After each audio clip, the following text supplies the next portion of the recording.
दशावतार आपली ही जी लोककला आहे ती लोकाश्रयावर जगते. बरोबर. पण या आपल्या लोककलेला एक राजाश्रय जो आहे, सरकारच्या दरबारात एक मानाचं स्थान हवं आहे. जे आज लावणी, तमाशा यांसारख्या बऱ्याच कलाकारांना किंवा त्या कलेला जे एक वेगळं वर्चस्व मिळालेलं आहे, तेवढं वर्चस्व माझ्या दशावतार कलेला मिळालेलं नाही. कारण लोकाश्रयावर जगणारी ही कला आहे, रसिकांवर अवलंबून ही कला आहे.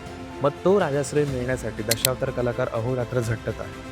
सरकारसुद्धा या गोष्टीकडे लक्ष देतोय आणि कालांतराने हे बदल होत आहेत.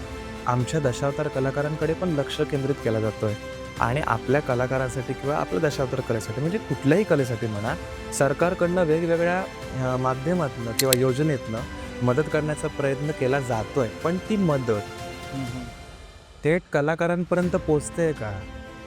सरकार जे माध्यमातनं आपल्या योजना राबवतो आहे, त्या योजनेचा लाभ ज्या कलाकारांसाठी आहेत त्या योजना, त्या योजनेचा लाभ त्यांना पूर्णपणे 100% होतोय का? त्यांच्यापर्यंत त्या पोचतायत का?